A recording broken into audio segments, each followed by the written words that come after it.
Hello दोस्तों, स्वागत है आपका आज की वीडियो में। आज की वीडियो में हम आपके लिए लेकर आए हैं बिटकॉइन का एनालिसिस और कुछ न्यूज़। तो चलिए स्टार्ट करते हैं। आप देख रहे हैं बिटकॉइन का चार्ट जो कि है 4 आवर का टाइम फ्रेम। अभी आप देखेंगे तो बिटकॉइन का प्राइस चल रहा है $38,148 और अगर आप इन विक्स की तरफ देखेंगे तो प्राइस हमारा गया है $38,460 तक इसका प्राइस जा चुका है, क्योंकि ये एक अब रेजिस्टेंस बन गई है बिटकॉइन की। यहाँ पर अगर आप देखेंगे जो मैंने व्हाइट लाइन खींच रखी है, ये एक रेजिस्टेंस बन गया है बिटकॉइन के लिए, जिसके ऊपर बार बार क्या है, प्राइस यहाँ से जाता है, नीचे जाता है, फिर दूसरी बार इसने टेस्ट किया, नीचे आ गया, तीसरी बार टेस्ट किया, ऊपर तो गया लेकिन ये फिर सस्टेन नहीं कर पाया, वापस नीचे आ गया। अब ये फिर चौथी बार गया, फिर नीचे आ गया, और अब आप कह सकते हैं पांचवी बार फिर गया हुआ है। अगर मैं आपको थोड़ा सा बड़ा करके दिखाता हूँ आपको, तो देखेंगे यहाँ पे ग्रीन एक इनगल्फिंग कैंडल बनी हुई है, ये वाली कैंडल। और उसके बाद अब ये स्टार, शूटिंग स्टार भी कह सकते हो आप इसको, या फिर इसको इनवर्स हैमर भी कह सकते हो, बन रहा है रेड कलर का। तो अब देखना ये है कि इस रेजिस्टेंस को ये सपोर्ट में बदल देता है, या फिर ये प्राइस यहाँ से फिर दोबारा नीचे आ जाएगा, नीचे के डायरेक्शन में आ जाएगा और ये इसको फिर से रेजिस्टेंस बना लेता है, या फिर इस पे सपोर्ट बनाकर ये यहाँ से इसको ऊपर चला जाएगा, तो ये इसको अपना इस रेजिस्टेंस को ब्रेक कर देगा, ऊपर की तरफ जाएगा तो इसको अपना सपोर्ट बना लेगा। क्योंकि अगर आप देखेंगे प्रीवियस 4 आवर के टाइम के अंदर ये प्राइस एक इस चैनल अपराइज चैनल में चल रहा है, जिससे कि उम्मीद ये है कि अगर बिटकॉइन का प्राइस अभी $40,000 की इसकी अगली रेजिस्टेंस है, अगर उसको ब्रेक करता है तो ये आगे गो थ्रू करेगा $45,000 के लिए। तो अभी ये इस बैंड के मिडल में है।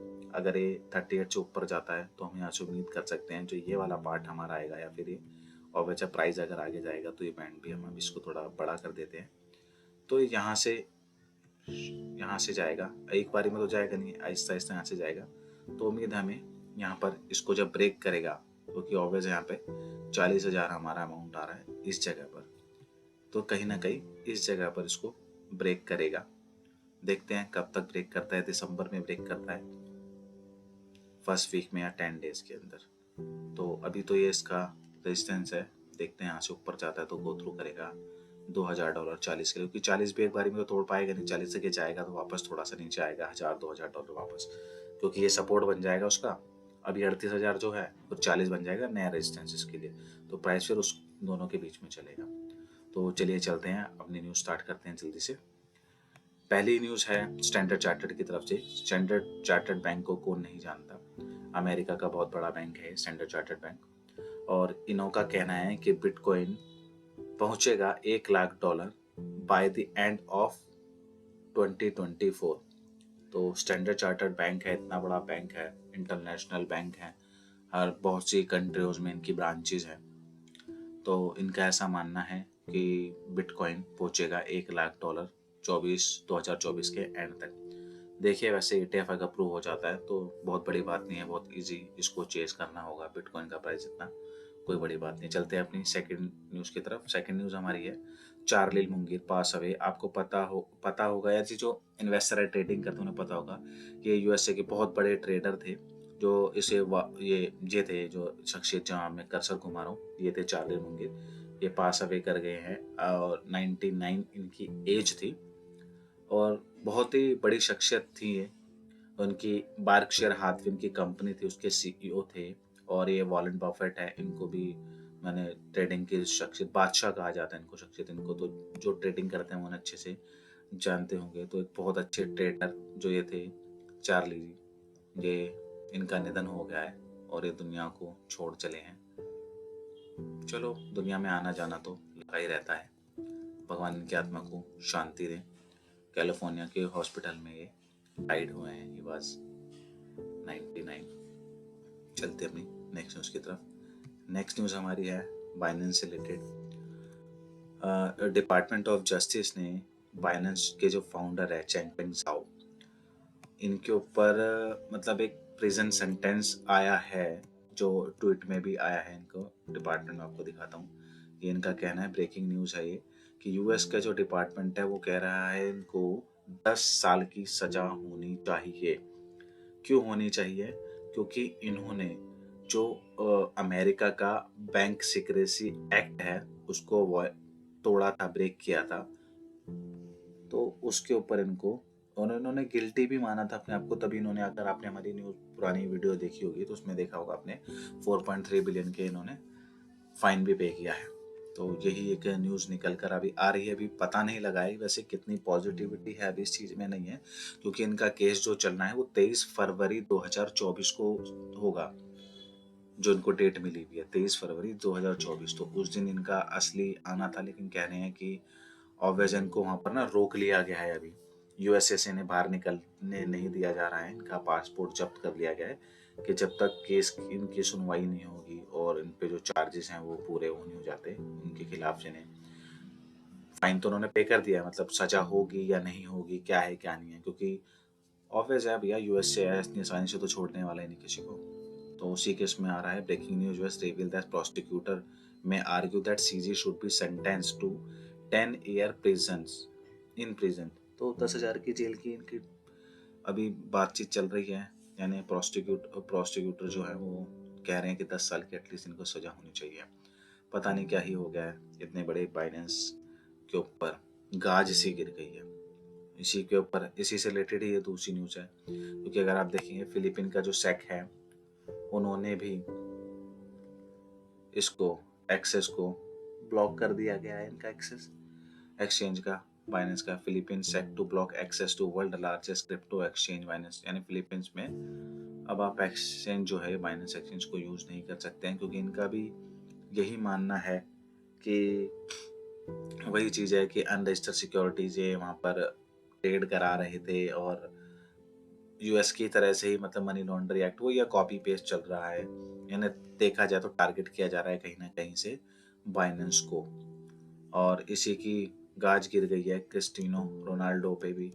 आपको पता होगा ये बहुत बड़े फुटबॉल के प्लेयर हैं, यानी कोई छोटी मोटी शख्सियत नहीं है। एक्चुअली में हुआ क्या था, क्रिस्टिनो रोनाल्डो बाइनेंस के लिए एडवर्टाइजमेंट करते थे, मतलब प्रमोशन करते थे, लाइक जैसे हमारे कुछ ब्रांडों का प्रमोशन हमारे फिल्म स्टार करते हैं, तो बाइनेंस क्रिस्टिनो रोनाल्डो से अपने प्लेटफॉर्म का प्रमोशन करवा रहे थे। तो फ्लोरिडा मेंशन है नीचे, जो फ्लोरिडा का कोर्ट, डिस्ट्रिक्ट कोर्ट है, ये देखिए, the lawsuit was field on November 27 in a Florida district court. तो इन पे एक्सक्यू पर केस लगा है कि एक्यूजिशंस लगी हैं इनके ऊपर कि इन्होंने प्रमोट किया अनरजिस्टर्ड सिक्योरिटीज को, जो कि बाइनेंस के थ्रू ऑब्वियसली यूएस में चलाई जा रही थी। तो वही है, पता नहीं क्या हो रहा है। और एक चीज़ और मैं आपको बताता हूँ इस वजह से हुआ क्या है। जैसे बाइनेंस के ऊपर इतनी बड़ी गाज गिरी है, इतना सब कुछ हुआ है, कॉइन बेस का शेयर बढ़ गया है, क्योंकि देखिए, popular crypto analyst reveals forecast for coin base share. हुआ क्या है, ऑब्वियस है यूजर तो शिफ्ट करेंगे करेंगे, इतनी बड़ी बात है, सबके मन में डर तो बैठ जाता है कि कहीं ऐसा ना हो बाइनेंस बंद ना हो जाए, है ना। बाइनेंस के ऊपर इतने सारे एक्शन हो रहे हैं, हर साउथ अफ्रीका ने भी कुछ टाइम पहले ऐसा ही एक डाला था, लेकिन वही अभी तक हर जगह प्लेड गिल्टी तो अभी हर जगह हुआ नहीं है, बस अभी एक न्यूज़ बनकर आ रही है। ये न्यूज़ भी कितनी परसेंट सच है या झूठी है ये भी किसी को नहीं पता। हाँ, लेकिन ये है यूएस वाली तो है, क्योंकि उसके ऊपर इन्होंने 4.3 बिलियन का फाइन दिया है, अपना बेल अमाउंट दिया है $175 मिलियन का। तो वहाँ पर इनको रोक लिया गया है, क्योंकि ऑब्वियस है, देखिए सबको पता है पूरे वर्ल्ड में लीड कौन करता है, यूनाइटेड स्टेट ऑफ अमेरिका। हर चीज़ के अंदर, चाहे ट्रेडिंग सेक्टर हो, बिजनेस सेक्टर हो, आईटी सेक्टर हो, टेक्नोलॉजी से रिलेटेड हो, आर्म्स से रिलेटेड हो, ठीक है ना, उनके प्लेन्स से रिलेटेड हो, तो लीड तो हमेशा यूएसए ही करता आ रहा है। तो यूएसए चाहता ही नहीं इतनी आसानी से क्या हो कि क्रिप्टो से रिलेटेड चीज भी ना कि किसी और के हाथों में चली जाए। तो वो कर क्या रहा है, क्योंकि बाइनेंस जो एक्सचेंज है ना वो यूएसए का एक्सचेंज ही नहीं है। जैसे फॉर एग्जांपल हमारे, आपको पता होगा इंडिया में जो आप एक्सचेंज यूज करते हैं, फॉर एग्जांपल वजीर एक्स हो गया, कॉइनसूच कुबेर हो गया, तो ये एक्सचेंजेस हैं इंडिया के। बाइनेंस थोड़ी इंडिया का एक्सचेंज है ना। तो ऐसे बाइनेंस यूएसए का भी एक्सचेंज है, हांगकांग या सिंगापुर में रजिस्टर्ड है बाइनेंस, ठीक है ना। तो उन्होंने क्या देखा कि यार एक अदर एंटिटी जो कि हमारी कंट्री से बाहर की है, वो इतना बड़ा ब्रांड बन चुकी है, इतना बड़ा नाम बन चुकी है, लाइक गूगल माइक्रोसॉफ्ट जैसा नाम बन चुकी है, क्योंकि वर्ल्ड में नंबर 1 एक्सचेंज होना इतना आसान बात नहीं होती ना। तो वो बन चुकी है। तो वो क्या इस चीज़ को नोटिस कर रहे हैं कि भैया इसको तो गिराना पड़ेगा। क्यों? क्योंकि इसको गिराओ, और ये नहीं गिरेंगे तो भैया कॉइनबेस जो उनकी खुद कंट्री के खुद का ही एक्सचेंज है, क्रैकन है उनकी कंट्री का, यूएसए का खुद का एक्सचेंज है, तो उनको प्रमोट करना चाहते हैं। वो चाहते हैं हर चीज़ उनके अंडरटेकिंग में रहे, उनके हाथों के नीचे रहे, ठीक है ना, ताकि वो ही लीड करें, कोई उनके ऊपर काबू ना पा सके, उनसे आगे ना जा सके। तो इसलिए इतने सारे लॉसूट और सू किया जा रहा है, जगह जगह टारगेट किया जा रहा है। और बाकी देखिए, वैसे यूजर्स के फंड बाइनेंस पर सेफ तो हैं, क्योंकि मैं एक और पॉजिटिव थोड़ी सी न्यूज़ है बाइनेंस की, क्योंकि सीजी के रिज़ाइन करने के बाद जो नए सीईओ हैं बाइनेंस के, रिचर्ड टैंग, ये कोई छोटी मोटी शख्सियत नहीं है। ये वैसे तो बाइनेंस से ही जुड़े हुए हैं, बोर्ड ऑफ डायरेक्टर हैं वहाँ के, लेकिन ये भी बहुत बड़े एक शख्सियत हैं जो कि सिंगापुर में पैदा हुए हैं। और ये ऐसा बताया जाता है कि ये वहाँ पर कोई किंग हैं, उनके बेटे हैं, और इनको 30 साल का फाइनेंशियल सर्विस में एक्सपीरियंस है, क्योंकि इन्होंने सिंगापुर के जो फाइनेंशियल सर्विसेज है वहाँ की गवर्नमेंट की, उसके अंदर काम किया है, वेल एजुकेटेड है, सब कुछ है। तो अब बाइनेंस की जो बागडोर है वो इनके हाथों में आ गई है। तो अब ये बाइनेंस सिंगापुर सीईओ है, क्योंकि सिंगापुर में रजिस्टर्ड है बाइनेंस, तो अब ये इनके हाथों में है। अब देखिए किस तरीके से बाइनेंस को ड्राइव करते हैं और उसको कहाँ तक, नई ऊंचाइयों तक लेकर जाते हैं।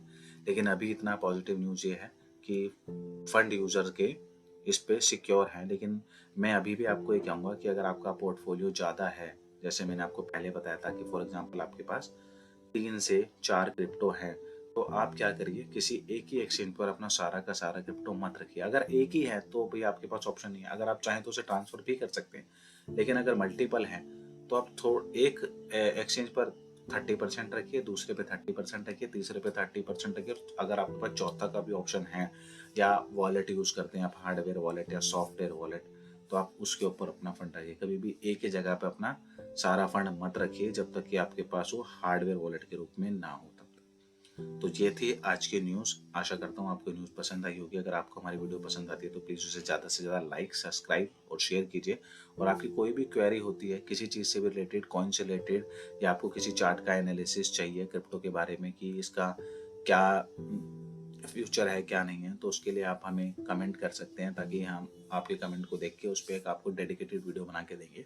और हमारी वीडियो को टाइम टू टाइम वॉच करने के लिए एक नोटिफिकेशन बेल होता है, घंटा, उस पर क्लिक करके रखिए, ताकि हमारी आने वाली लेटेस्ट वीडियो आपको टाइम टू टाइम अपलोडेड मिलती रहे। आशा करता हूँ आपका दिन शुभ होगा। धन्यवाद।